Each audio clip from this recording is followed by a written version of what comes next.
Estamos en una, si se le pudiera decir, serie o el tema que hemos estado tomando en hombres desde las primeras reuniones. La primera fue presentar el nombre del grupo, ¿verdad? Héroes, y un poquito relativo a eso. Pero después comenzamos a hablar sobre la necesidad de que seamos hombres espirituales. Y hemos preguntado qué es un hombre espiritual, ¿verdad? Alguno decía, un hombre espiritual es alguien que busca a Dios, alguien que es guiado por el Espíritu Santo. Yo creo que la definición más acertada de un hombre espiritual pudiera ser un hombre que tiene una relación viva con Dios. No aquel que lo ve religiosamente, no aquel que ve a Dios tampoco como el medio para alcanzar algo, sino que tenemos una verdadera comunión, una verdadera amistad. Y después de eso, otra buena definición creo que sería parecernos a Jesús lo más que podamos. Jesús, por excelencia, es el hombre modelo, el hombre espiritual, ¿verdad? Aquel que no tuvo ninguna falla, ninguna mancha, ningún error, y que precisamente vino a mostrar hombría y liderazgo. Y las dos reuniones anteriores, en una hablamos de ser hombres de la palabra, meternos a la palabra, meternos a la Biblia, tener una práctica continua de leer, no solo no como un horóscopo, no como un amuleto, voy a leer para que me vaya bien, sino porque veíamos que cuando Jesús, varios de sus discípulos lo abandonan porque predicó una palabra muy fuerte para ellos, muy confrontadora, dice que muchos lo dejan. Y cuando se van muchos, él voltea con sus 12 más cercanos y les pregunta hasta cierta forma retadora, ¿ustedes también se quieren ir? Como diciendo, si Jesús hubiera sido mexicano, ahí hubiera seguido, la puerta está muy ancha, ¿verdad? Pero como que los reta, y Pedro contesta, y Pedro dice, ¿y a quién más vamos a ir si solo tú tienes palabras de vida eterna? La palabra de Dios, la Biblia, es eso, es palabra de vida eterna, son palabras que nos alimentan, y para ser un hombre espiritual tenemos que tener el espíritu de la palabra en nosotros. Y la reunión anterior hablábamos del otro lado de la moneda de la palabra, que es la oración, y nos enfocamos en la oración de comunión, lo que es, Jesús les dijo, cuando vayan a orar, entren a su cuarto secreto, a su lugar secreto, cierren la puerta, y su Padre que está viendo en lo secreto los va a recompensar en lo público. Y cuando oren, oren así. Y Jesús comienza a decir el Padre Nuestro, que precisamente comienza con la frase Padre Nuestro. Y veíamos cómo Jesús nos estaba, número uno, animando a que la oración fuera un estilo de vida íntimo, personal. Esa porción de cerrar la puerta significa que va a haber algo íntimo ahí adentro, que va a haber algo personal, que va a haber algo que no cualquiera puede ver, que no cualquiera puede estar.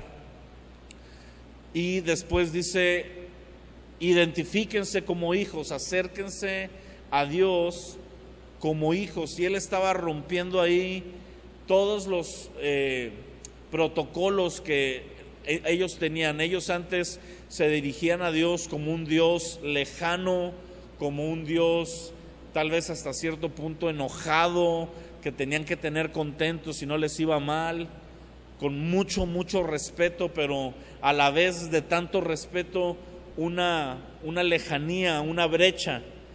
Y Jesús les dice, no, Él es tu papá. Tú puedes acercarte como un hijo confiadamente, y en esa relación ir creciendo e ir mejorando. Entonces, esos han sido hasta ahorita un resumen de lo que ha sido un hombre espiritual. Y el día de hoy vamos a hablar de otra parte de ser espirituales, y el tema de hoy sería hombres de honra o hombres de honor, ¿verdad? Como la película, ¿verdad? Que estábamos platicando justamente la última vez que nos veíamos. Y el honor y la honra es un concepto que hoy en día hasta pareciera viejo, pareciera como de otra época, como arcaico, como de nuestros tal vez abuelos o incluso bisabuelos, ¿verdad? La palabra ser honorable, tener honor, crecer con una honra, darle honra a la gente. Vivimos en una sociedad donde no sabemos honrar a los demás. Todo es crítica, todo es murmuración, todo es señalar. Y por ejemplo, en las relaciones empleados y patrones, ¿verdad? Siempre está, pues el patrón es el objeto de burla. En otros tiempos era de respeto, era de imponerse. Yo me acuerdo, por ejemplo, cuando yo acompañaba a mi papá al trabajo, pues los trabajadores lo respetaban porque tenía cierta jerarquía, era un hombre que imponía cierta autoridad, no en mala manera, sino con su forma de ser, de tratarlos, ¿verdad? Y hoy en día veo otros jefes que son el hazmerreír, ¿verdad? Del grupo, tristemente, se vuelve la carrilla, no se diga nuestros gobernantes, todo es una broma, te metes a internet y todos son memes, o sea, de alguna manera hay una inmadurez, por así decirlo, en la generación en la que estamos viviendo, donde todo es tomado a broma, todo es tomado a quitarle la honra, y obviamente eso está afectando también el trato con Dios. Somos de las generaciones que menos honra tienen a la vida espiritual. ¿Sí? Somos de las generaciones que más burla hacen acerca de lo religioso, acerca de lo espiritual, que muchas veces las personas que son de alguna manera espirituales prefieren como pasar por debajo del agua porque saben que van a ser un punto tal vez de crítica o de burla o de simplemente de querer quitar las cosas, quitar las verdades, toda la ola verdad que hay en contra del movimiento de la familia, de lo conservador, toda esta onda progresiva, feminista, de género, busca una deshonra a principios antiguos. Y un hombre de Dios va a ser un hombre que va a vivir bajo la cultura. Esa es una palabra clave que quisiera que empezaras a meter a tu vida, la cultura de honra. ¿Qué es una cultura? Una cultura es una forma de pensar y de ser de una persona o de un grupo. ¿Sí? Por ejemplo, tú llegas a una tienda y tal vez tienen la cultura de la mejor atención al cliente. Donde yo trabajo, esa es como que pues el eslogan o lo más importante, no es tanto si le resuelves el problema, sino es en el trato, cómo lo tratas, cómo lo abordas cuando te habla enojado, y tienen toda una serie de protocolos, ¿verdad? Cuando te habla un cliente, por ejemplo, y te dice, no, es que mi pedido no ha llegado, y a lo mejor lo pidió ayer, ¿verdad? Y es imposible que le llegue hoy. Uno, el que le contesta, le tiene que decir, lamento mucho que aún no te llegue, ¿verdad? O sea, obviamente me importa un comino si le llegó o no, ¿verdad? Pero le transmites eso, lo siento mucho, te quiero tratar bien. Mira, una frase que me da mucha risa hasta la fecha decir cuando lo saludas en inglés es I'm more than happy to help you, o sea, estoy más que feliz de ayudarte, así como que pasa por encima de mí si es necesario, ¿verdad? Porque la cultura es atiende bien al cliente. Bueno, de la misma manera, todos traemos, sin darnos cuenta, una cultura. La mayoría de las veces la absorbes de tu ambiente donde creciste. Si en tu casa eran rígidos en ciertas cosas, vas con esa cultura. Por ejemplo, mi papá era una persona extremadamente puntual, exagerado, a veces también por ahorrarse gasolina. Cuando yo estaba chico, Luis no sé si se acuerda de eso, pero por ejemplo mi papá iba a dejar a mi hermano a la prepa, a mi hermana a la universidad, y a las 7:20 me aventaba a mí en el colegio y entraba hasta las 8. Y muchas veces entraba yo prendía la luz del salón y ahí estaba como menso esperando. Y eso se volvió parte de mi cultura. Yo hoy, para que yo llegue a un lugar tarde, es muy difícil. Algo se tiene que atravesar, algo tiene que pasar. E incluso estoy tan traumado con eso, que si voy a llegar tarde mando un mensaje: oye, voy tarde por esto, aguántame, ahí voy para allá. Hasta para las salidas a echar relajo, o sea, ni siquiera solo para cosas formales. Es parte de una cultura. Bueno, de la misma manera, en el reino de Dios hay un principio de una cultura de honra. Mucho del reino de Dios y mucho de la hombría se mueve por el principio de honor y de honra. Número 1, tenemos que ser hombres que aprendamos a honrar a Dios. Hoy vamos a enfocarnos, dentro de toda la cultura de honra, a la parte de honrar a Dios. Y para saber cómo se debe de honrar a Dios, lo primero es preguntarnos: ¿qué significa honrar? ¿Qué es honrar a alguien? Porque yo te digo: oye, hay que honrar a Luis porque, no sé, llegó primero que los demás. Bueno, ¿cómo le hacemos para honrarlo? ¿Qué es honrarle? Hoy es que en tu cumpleaños, ¿no? Hoy es tu día de honor, hoy te vamos a honrar a ti. Bueno, ¿qué sería honrar? Y sobre todo, ¿qué es honrar en la vida diaria? Porque a veces honramos de esa manera, no, el día del padre y un festejo, un regalo, y pensamos que eso es honor, pero el honor es todos los días. ¿Cómo honramos a Dios? ¿Cómo es posible que nos volvamos hombres que honramos a Dios? Bueno, la palabra honrar es muy sencilla hasta eso. Significa darle valor a algo o a alguien, atribuirle ese valor. Por ejemplo, uno de los mandamientos que todos hemos oído: honrarás a tu padre y a tu madre. Y de hecho es un mandamiento que tiene una promesa. Es el primer mandamiento, de hecho, con promesa. Dice: honra a tu padre y a tu madre, y te irá bien y tendrás largura de días. Eso nos enseña una cosa: la honra trae recompensas. Cuando tú y yo somos personas que honramos algo, vamos a obtener una recompensa natural de aquello a lo cual honramos, ¿sí? Entonces, por ejemplo, esa parte: honra a tu padre y a tu madre. Me encanta a mí ese versículo, porque la verdad es que es un versículo muy fuerte, porque no te da opción, no te está diciendo honra a tu padre y a tu madre si son buenos padres, o si te caen bien, o si te tratan bonito, o si te dan feria, o si te dan permiso de cosas. No. Honra a tu padre y a tu madre por el simple hecho de que son tu padre y tu madre. Y alguno pudiera de ustedes argumentar: ¿y qué de esos papás violentos, borrachos, tal vez, que golpean a los hijos? Honra a tu padre y a tu madre.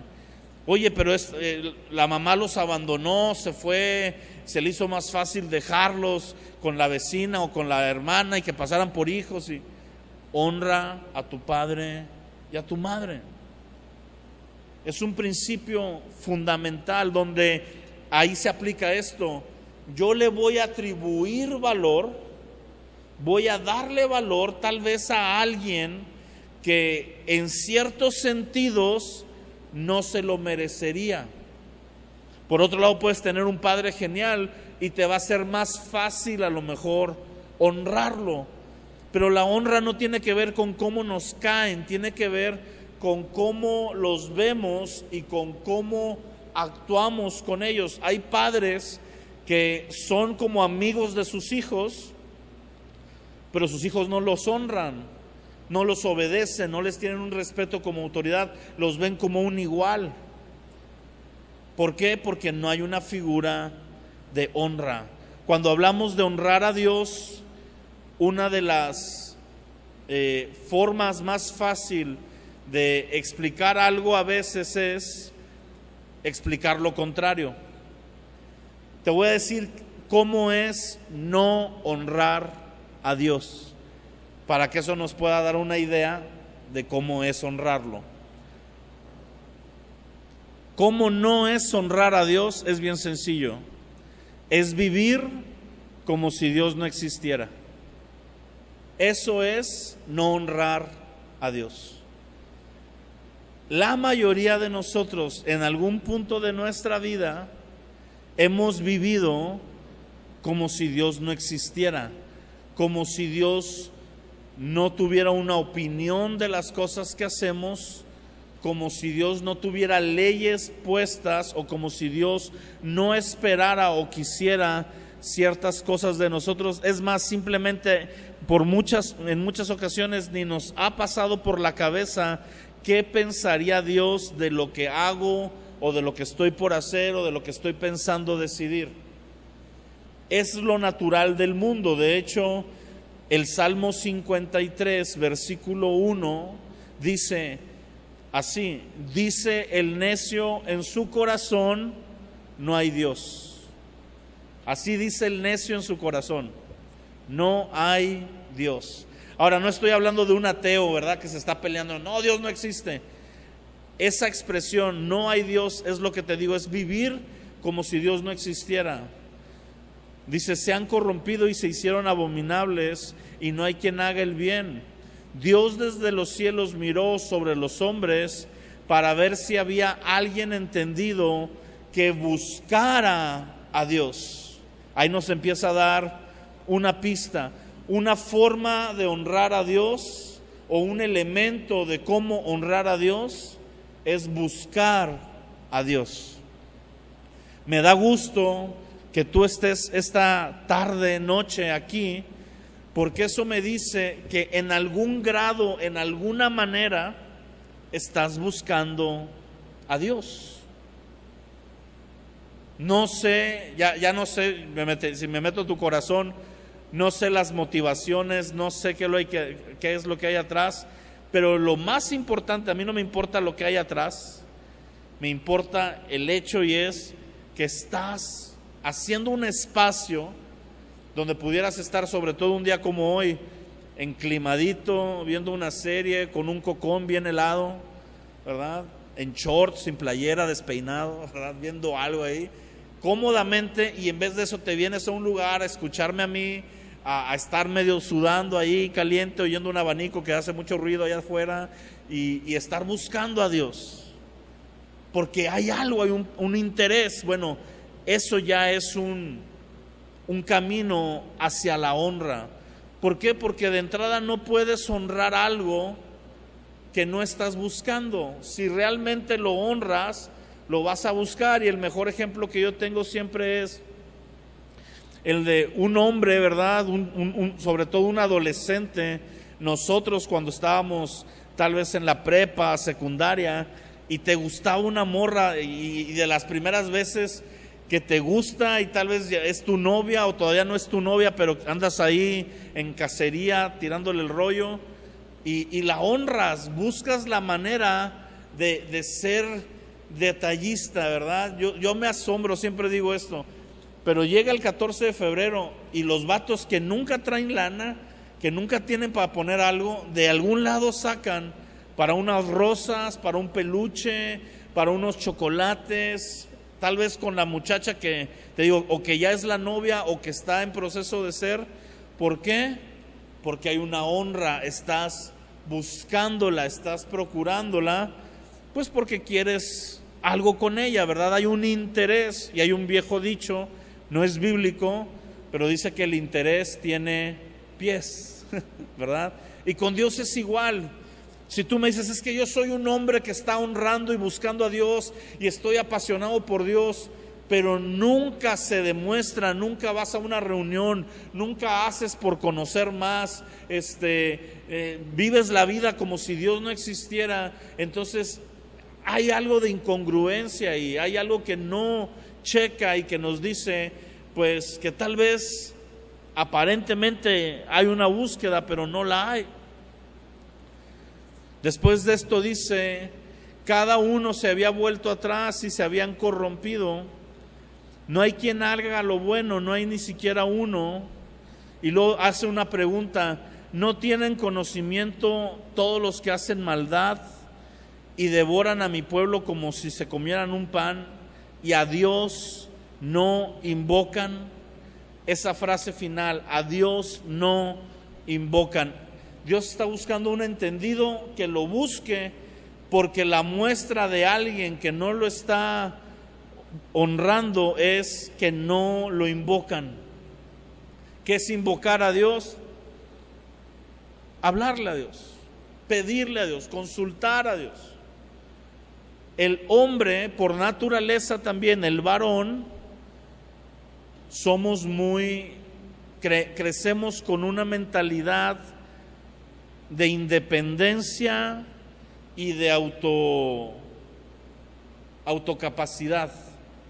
Nos cuesta pedir ayuda, nos cuesta reconocer frente a otros que no podemos con una situación en lo natural. A veces llega el momento donde se te junta el agua al cuello y pues ya pides ayuda, pero no es la primera opción, y luego muchas veces ni siquiera sabemos pedir esa ayuda, de lo mismo que no estamos acostumbrados, ¿verdad? Y como que nos duele, y ahí, mira, compadre, pues, a ver, no sé, si tú me pudieras echar la mano, y a ver, ¿qué ocupas, brother? No, pues es que pues ando atorado, ¿cómo ves? Préstame un 500, te lo pago en la semana. Ahí te va. Pero nos cuesta reconocer que estamos en una necesidad. Igual cuando tienes problemas tal vez en la familia o en relaciones, muchas veces actuamos ya con el problema reventado. ¿Por qué? Porque nos cuesta pedir esa ayuda, nos cuesta reconocer que necesitamos. Y lo mismo lo trasladamos a Dios. Pensamos que no lo ocupamos en lo natural, en lo normal, hasta que se nos atora la carreta, hasta que algo se complica, somos quebrantados, y ahí es donde Dios puede echar mano, ¿verdad? Y mostrarse. Pero lo ideal sería que fuéramos personas que honráramos a Dios de manera que le tuviéramos en cuenta en todo tiempo. Que cuando vayamos a tomar una decisión, preguntemos, Dios, ¿qué piensas de esto? ¿Qué opinas de esto? ¿Qué opinas de esta manera de atender este negocio? ¿Qué opinas de esta manera de llevar a mi familia? ¿Qué opinas de esta manera de invertir mi dinero? ¿Qué opinas de esta manera de conducirme? ¿Por qué? Porque Dios tiene una opinión. Y la opinión de Dios, si tú y yo la aprendemos a oír y a honrar como el Padre que es, ahí mismo se aplica ese mismo mandamiento: honra a tu padre y a tu madre. Va implícito la paternidad de Dios, donde es, ok, Dios, tú sabes más, tú me puedes guiar, voy a volverme dependiente y te voy a honrar con consultarte hacia dónde va mi vida.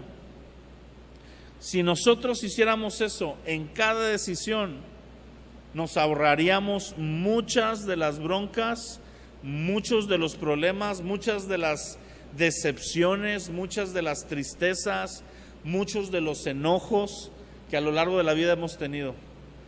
Si escucháramos a Dios. Y vuelvo a lo mismo, muchas veces la prueba de la deshonra está en no tenerlo en cuenta.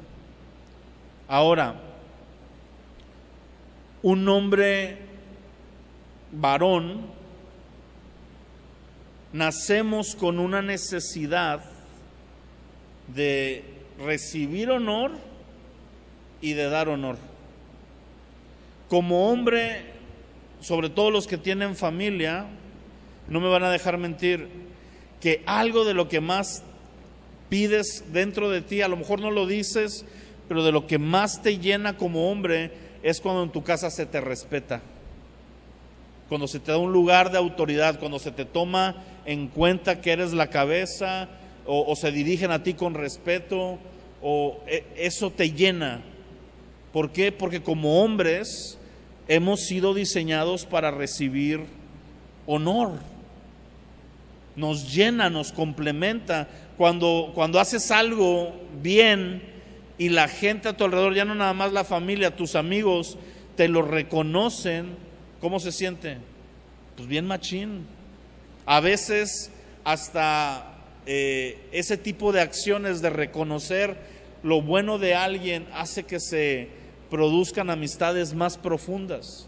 Difícilmente vas a ser amigo de aquella persona que siempre te está menospreciando, que siempre se está riendo de ti, que siempre dice que no vales para nada. Eso es la deshonra. Pero la honra la buscamos. En el deporte se busca la honra, se busca ser el número uno para recibir un premio, recibir un galardón, un trofeo, qué sé yo, una copa en el fútbol. Y es la manera de honrar a aquel que ha sobresalido, y queremos eso, porque es parte de nuestra naturaleza. Pero así como la tenemos para recibir, también hemos sido creados para honrar cosas. Por eso los hombres normalmente somos entregados a aquellas áreas o lugares donde encontramos la satisfacción del honor. Si a ti te tratan mejor en tu trabajo que en tu casa, quieres pasar más tiempo en tu trabajo, porque ahí te reconocen, porque ahí saben quién eres. Cuando tus amigos o la gente que está cerca de ti te tratan mejor que otros ambientes, es el lugar que procuras. Y nos entregamos con todo. Si tú encuentras que en el trabajo te están honrando, tú te entregas con todo. Das ahí hasta la última gota de sudor, te pones la camiseta por la empresa, haces horas extra, le echas ganas, te desvelas. ¿Por qué? Porque estás en un principio de honrar algo. Lo honras con tu vida, con tu esfuerzo. Bueno, eso hay que trasladarlo a Dios. La mejor manera de honrar a Dios es bien sencilla esta definición: es poner a Dios primero antes que todas las cosas.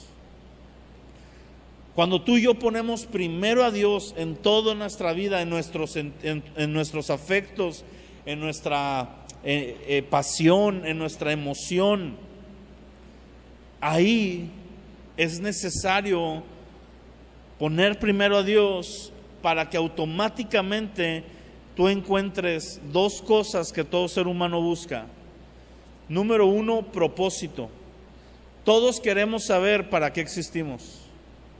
Y cuando tú no sabes para qué estás aquí, hay un sentimiento de vacío. Puedes tener todo, puedes tener bienes, puedes tener dinero, te puedes estar yendo con ganas, tener una buena familia, pero si no sientes que estás haciendo algo para lo que fuiste creado, hay una insatisfacción. Yo me sentí así y tenía todo lo que yo podía querer en ese momento. Tenía 18 años y tenía todo lo que un vato de 18 años en Ciudad Victoria pudiera querer tenido. Tenía carro. De entrada, los que tengan carro a los 18 años, aunque sea una carcacha, ¿verdad? Traes carro, ya estás en una situación mejor que la mayoría. Yo traía un Taurus, me acuerdo, un Taurus americano. Y estaba con ganas, traía carro, tenía novia, mi papá me daba buen dinero, me estaba yendo bien en la escuela, tenía mi banda ahí de metal y nos estaban ya invitando a tocar pues a formas internacionales como Mante y Matamoros. Ya salíamos bien lejos, ¿verdad? Y dentro de las bandas ya nos ya teníamos nuestro grupito ahí de fans, de niños de secundaria, estando nosotros en la universidad. ya nos sentíamos poderosos. Todo lo que yo hubiera querido tener a esa edad, en ese momento yo lo tenía, pero había una insatisfacción en mí. Y de las primeras cosas que vinieron cuando tuve un encuentro con Dios, además del perdón, la gracia y todo lo que ya les he dicho alguna vez, fue muy poco el tiempo que pasó entre lo que yo le di mi vida a Cristo y que me reveló cuál era el motivo por el que yo estaba vivo aquí en la tierra en esta época. Me dijo, yo quiero que seas pastor. Y me dio propósito. Y a partir de ahí mi vida giró alrededor de ser pastor. Todos mis afectos, todos mis anhelos, mi preparación, me fui a estudiar, me fui a preparar, me han ofrecido cosas porque deje trabajos o cosas, pero que implican que tenga que dejar el pastorado, y nunca lo voy a tomar. ¿Por qué? Porque me dio un propósito.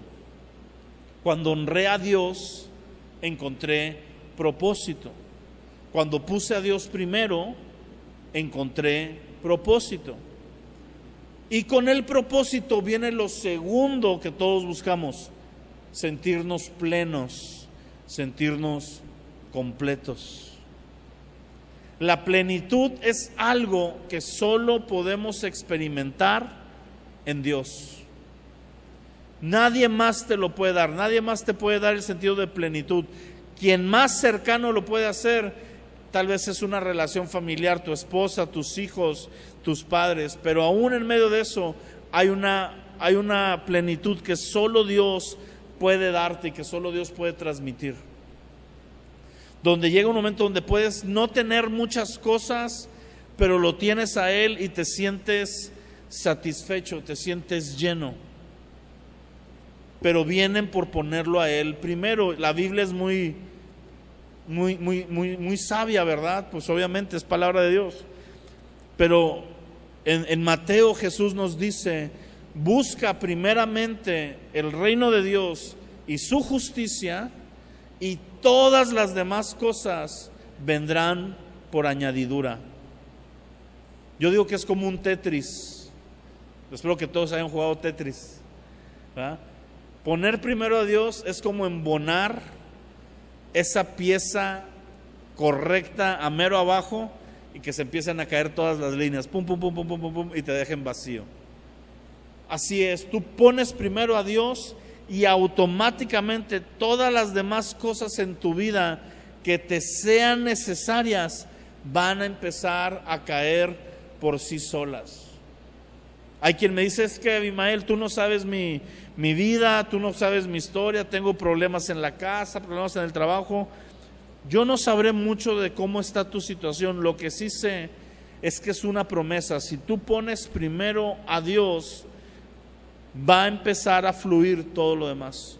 Un amigo pastor lo dice de una manera que me gusta mucho. Dice: tú cuida el reino de Dios y el reino de Dios te va a cuidar a ti. Tú échale ganas con el reino de Dios, enfócate a Él, y Dios y su reino van a enfocarse en ti. Y es mejor, ¿verdad?, cuando tú y yo dejamos que Dios lo haga, a cuando lo hacemos nosotros. El rey David, por ejemplo, fue un hombre que la misma Biblia dice acerca de él que era un hombre detrás del corazón de Dios, o sea, que perseguía a Dios. El rey David comenzó su vida como un simple pastorcito de ovejas. Era el hijo ilegítimo de una familia donde su propio papá, por ser hijo pues bastardo, no lo tenía en el núcleo familiar. Cuando el profeta Samuel, eso lo podemos leer después, pero si quieres leer la historia, está en Primera de Samuel. Cuando el profeta Samuel va para orar por quien iba a ser el nuevo rey después de Saúl, ya cuando Saúl la regó y todo, Dios le dice: ve a la casa de Isaí de Belén, así se llamaba el papá de David, ve a su casa y yo te voy a decir a cuál de sus hijos pongas por rey en mi nombre. y manda a hacer el papá una fiesta, y llega y estaban todos sus hijos formados uno al lado del otro, y dice que Samuel vio al hijo mayor, que estaba guapo, alto y fornido, y dijo, este es. Y apenas iba a ir a orar por él, y le dijo Dios, no es este, no te guíes por las apariencias, porque yo veo el corazón. Y le dice, no es este. Y empieza Samuel como que a sondear entre todos, este tampoco. Llega un momento donde ya no es nadie de ahí, y le dice, oye, ¿son todos tus hijos estos? Dice, bueno, tengo uno por ahí que anda cuidando ovejas. Se mándalo a traer. Y cuando lo mandan a traer se dan cuenta que es David y que él va a ser el rey. Pero fíjate, el papá al evento familiar ni siquiera lo invitó. Lo tenía ya arrumbado. Y ese joven que estaba ya solo en el campo cuidando ovejas, ahí estaba buscando a Dios. Ahí escribía salmos, ahí escribía canciones, ahí oraba y le decía, Dios, yo te amo, yo te quiero agradar. Y por eso Dios se fijó en él. Nadie lo veía, nadie sabía que un pastorcito estaba ahí. Cuando Dios dijo, voy a escoger a un rey, buscó el corazón en todo Israel que lo estuviera buscando más. Eso es la honra. La honra es cómo está tu corazón buscando a Dios. No es la perfección, porque no somos perfectos. No es qué tan bueno eres, no es qué tan moral eres, porque después si sigues viendo la vida de David, David cometió muchos errores. ¿Quieres que te spoilee uno? Se metió con la esposa de un vecino y luego mandó a matar al vecino, ya siendo rey. O sea, el vato estaba pesado, ¿sí me entiendes? Te traes a la esposa del vecino, te acuestas con ella, y cuando sale embarazada y el vecino no se acostó con ella para cubrir tu mal, lo mandas a matar. La regó gacho. Sin embargo, cuando el profeta viene y le dice, la regaste, te pasaste de lanza, su corazón se quiebra y pide perdón, dice, Señor, perdóname, te ofendí, la regué. O sea, errores podemos tener. No te estoy dando permiso para que te metas con la esposa del vecino y menos para que lo mates. Pero lo que te estoy transmitiendo es que por más fuerte que sea tu falla, si tu corazón está realmente buscando a Dios, Dios va a honrar eso. ¿Por qué? Porque Dios está buscando esos corazones que lo pongan primero. El apóstol Pedro negó a Jesús 3 veces y con groserías. No lo conozco. No lo conozco. La tercera vez que le preguntaron, ¿cómo? Que no lo conozco. Y Jesús fue y lo restauró. El apóstol Pablo mataba a cristianos. O sea, hasta uno piensa como que tienes que ser bien desgraciado para que luego Dios te use, ¿verdad? Pero no, hay gente que nunca hizo nada malo así tan grave y como quiera Dios lo usó. Pero lo que nos enseña esto es que Dios nos ama a pesar de nosotros, a pesar de cómo somos, a pesar de nuestras fallas. Él quiere un corazón, y cuando ve a David dice, ese corazón me sirve. Y fíjate lo que dice Dios, esto está en Hechos, no estoy yendo por el tiempo, pero dice, escogerás a David mi siervo, porque él hará lo que yo le pida. Dios estaba tan seguro del corazón de David que dijo, lo que yo le pida a David, David lo va a hacer. Es muy parecido a Abraham. Si no te sabes la historia de Abraham, te la cuento. Abraham era un hombre ya viejo cuando Dios habla su vida. Y él está viejo y su mujer está vieja y estéril. Y Dios le promete una cosa, le dice, te voy a dar un hijo. Voy a darte un hijo en tu vejez. Sígueme, búscame, salte de tu tierra y ve al lugar que yo te voy a mostrar, y yo te voy a dar una descendencia tan numerosa como las arenas del mar y como las estrellas de los cielos. Lo saca de su carpa y le dice, cuenta las estrellas. Y Abraham dice, no puedo. Bueno, así de numerosa va a ser tu descendencia. Y el vato dice, ¿Y de dónde? Si estoy viejo, no tengo ni siquiera hijo. No hay problema. Dios le da el hijo, pasa el tiempo. No estoy yendo a toda la historia, en medio la riega 2, 3 veces, pasa alrededor de entre 15 y 20 años y Dios le da el hijo a Isaac. Y cuando Abraham tiene a Isaac y pareciera que ya todo está bien perrón, un día Dios le dice: agarra a Isaac y mátalo por mí, lleva y entrégamelo como sacrificio. Y aquí mucha gente truena y dice: pues ¿qué Dios tienes, verdad? Y Dios dice: entrégame a tu hijo, a tu más preciado.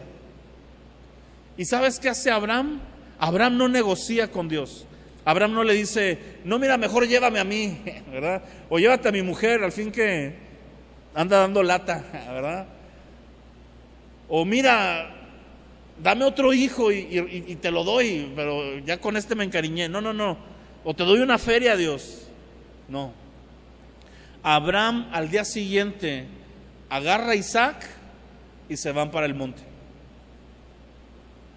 Y se lo lleva. Y son 3 días de camino. Yo quiero que piensen, sobre todo los que son papás, que están todos de este lado. Julián, tú todavía no.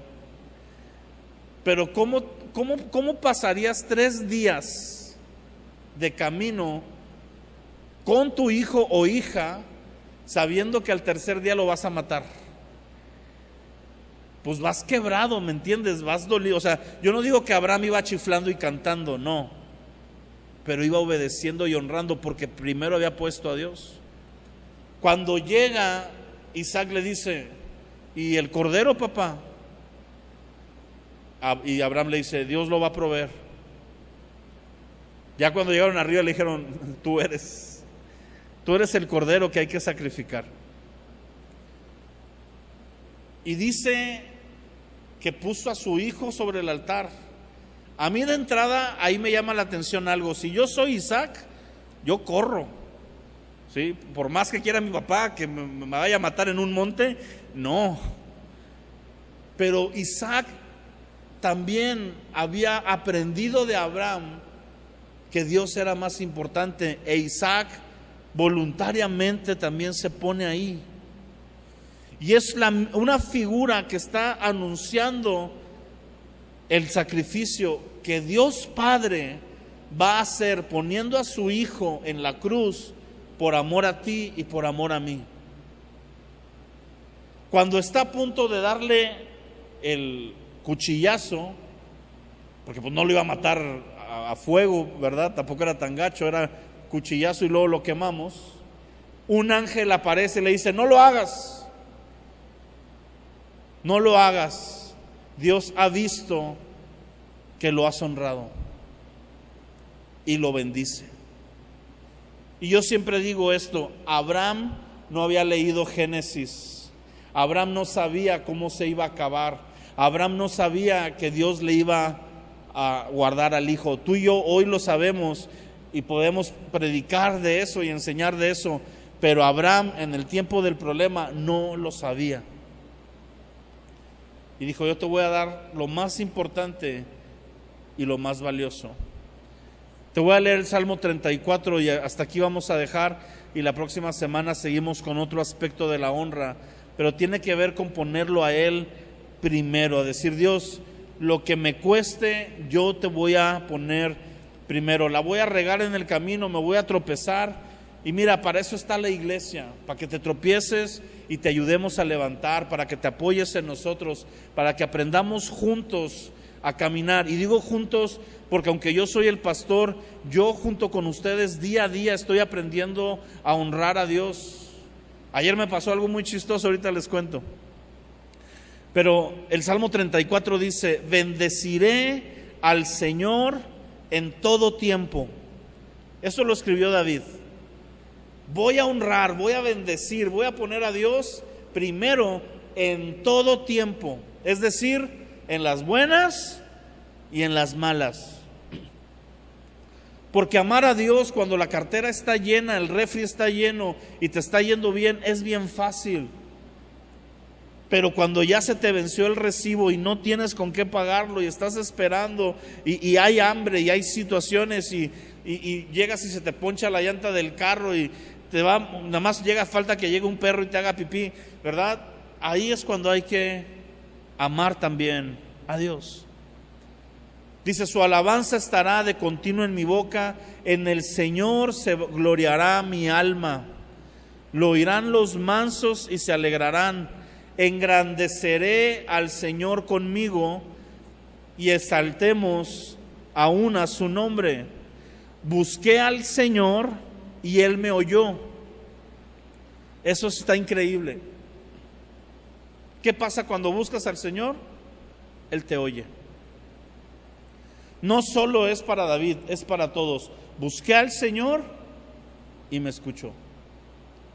Me libró de todos mis temores. Los que miraron a Él fueron alumbrados y sus rostros no fueron avergonzados. La recompensa, porque comenzamos hablando que la honra tenía una recompensa. Cuando tú y yo ponemos primero a Dios y lo honramos a Él, Él va a manifestar su favor y su gloria en nuestra vida, de manera que no seremos avergonzados. A mí me encanta eso, porque hay muchas cosas que me hacen pensar en pasar vergüenzas. ¿Cómo voy a hacer esto? ¿Cómo voy a ver esta situación? Y Dios dice, los que miraron a mí no serán avergonzados. Si tú pones tu confianza en Dios, hombre, este día y el resto de tu vida, no te vas a arrepentir de eso. Te puedes arrepentir de muchas decisiones que hayas tomado, pero te aseguro que hay una que jamás te vas a arrepentir: de buscar a Dios con todo tu corazón. Y si en el camino te pide dejar cosas, déjalas, valen la pena. Ahora, Dios no es un Dios loco, ¿verdad? Que a todos les dan, mata a tu hijo, no, o mátate tú, no. Pero si Dios en algún momento te pide algo que es muy preciado para ti, siempre va a ser por darte algo mayor. Siempre. Y yo te lo puedo firmar. Si tú te comprometes de veras a buscar a Dios con todas tus fuerzas. Abimael, es que no sé cuáles sean todas mis fuerzas. Pues con las que tengas de momento, Dios va a saciar tu vida de tal manera que tú vas a poder decir, como yo digo el día de hoy, lo mejor que me pudo haber pasado a mí fue haberme encontrado con Cristo.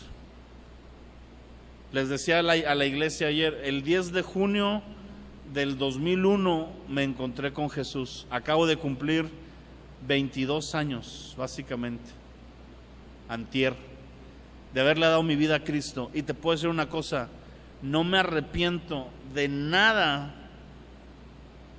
de lo que he dado por Cristo durante estos años. Si hay algo de lo que me arrepiento, escucha, es de épocas donde fui flojo en buscar a Dios, porque también las pasé.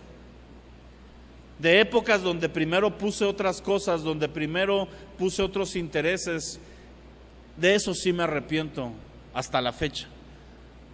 Pero nunca me he arrepentido y nunca me voy a arrepentir de haberle puesto toda mi vida en las manos a Dios de un punto de estos 22 años en adelante.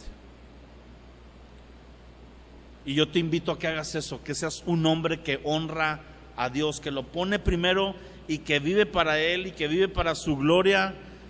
Y vuelvo a lo mismo, ¿eso te va a hacer perfecto? No.